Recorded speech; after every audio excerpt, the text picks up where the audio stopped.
Hi, my name's Doug Pickard. I'd like to show you around the Tehachapi Depot Railroad Museum and just explain what the railroad in Tehachapi and the history of it is all about. Here's the whole great Central Valley of California.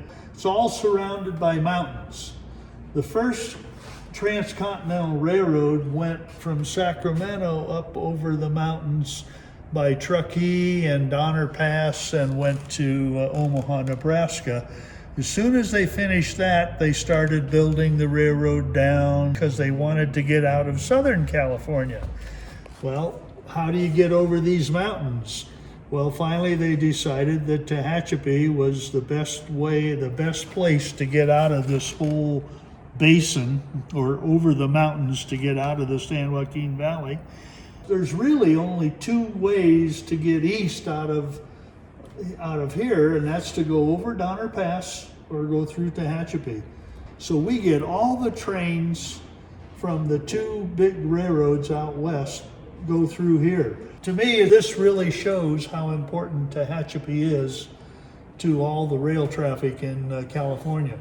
So a building about this size and looks similar to this was built in 1876.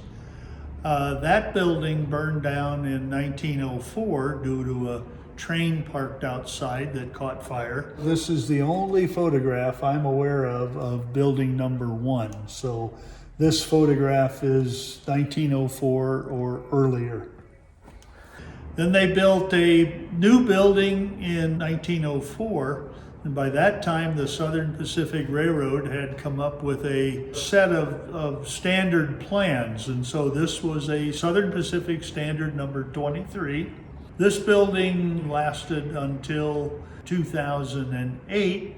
We had spent 2 years working on it, had it repainted, a new roof. The inside was in really good shape. And then on 3 o'clock in the morning on Friday the 13th of June 2008, it caught fire and burned down. The story goes that there's two young men, 3 o'clock in the morning, apparently they were out playing with some sort of fireworks. Whatever they did caused the depot to catch on fire and we lost it.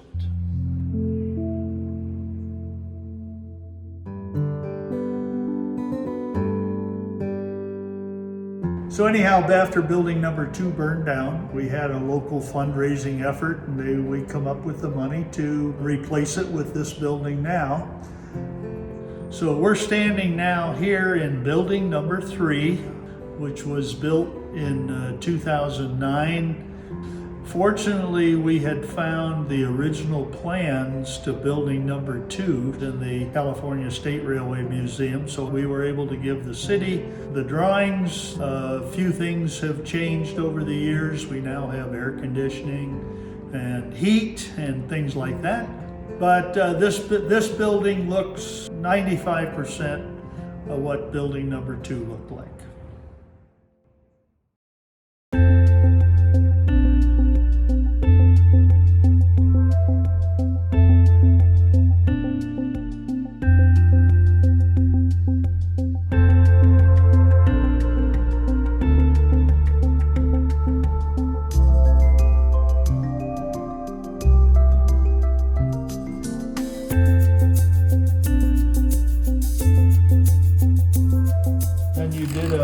A fine tuning like this. The really interesting thing is underneath this has got a bar of like typewriter type with numbers on it. So when you get it, you could stick a piece of cardboard in here and squeeze it, and it would give you an imprint of the number. This is double track around to here. They decided to go and dig part of this mountain away, the hill, go around and add a new track alongside the old track and tie it back in up here where Tunnel 11 used to be. So now they've done that, and now they have like a 3-mile long passing siding, and we're getting 2-mile long trains up here routinely.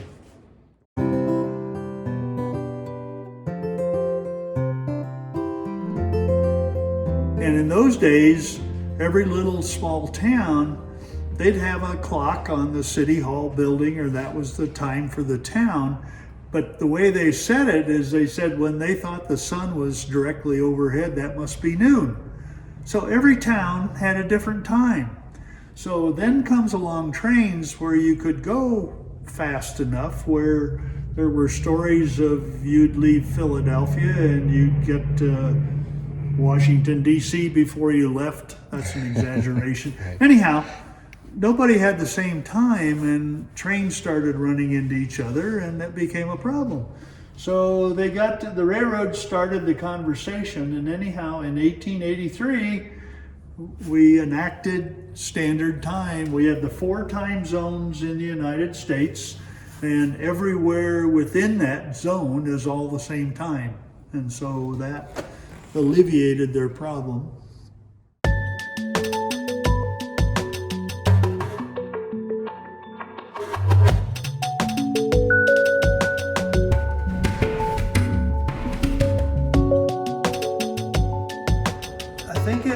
October of 2003, in my backyard, we had a first meeting of interested people, maybe 5 or 6 people, and that turned into an organization called the Friends of the Tehachapi Depot. We are a state of California corporation, and we have an agreement with the city of Tehachapi to operate the building as a museum, and our gift shop generates the financial needs we have.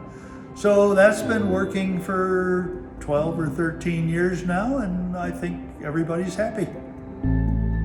Hi, my name is Cheryl Bovey. I'm a member of Friends of the Tehachapi Depot, and I help out being in the gift shop area as a gift shop cashier. What does it take to become a friend of the Tehachapi Depot? Well, you have to have an interest in railroading. Not necessarily do you have to know so much about railroading, but it helps if you kind of are interested in it. We are all volunteers. There's nobody who is a paid member. We always say that your love of trains and your love of liking people is what makes you a good volunteer. Most of the artifacts we've had that are here in the depot, they've been given to us. And the same thing applies to our library. We've had people that have donated all railroad related books, not necessarily in our area. Some of them are the East Coast, some are even international.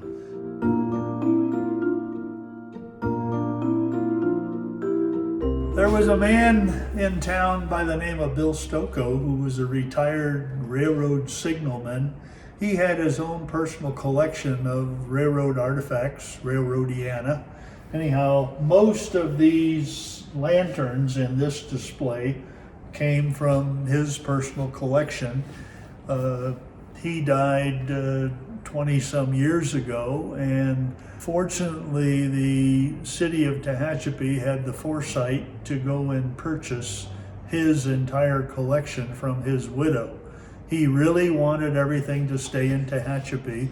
And in addition to these lanterns, we have some railroad china that was his. There's a display behind us of railroad locks. That was all his display. And all of the railroad signals that are outside at the end of the property, they were all part of his personal collection.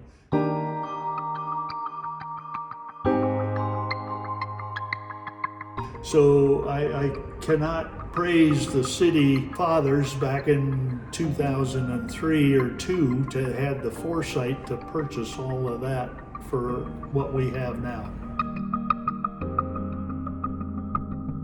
The Tehachapi Depot Railroad Museum is open 4 days a week, Friday, Saturday, Sunday, Monday, 11 to 4. Hope to see you.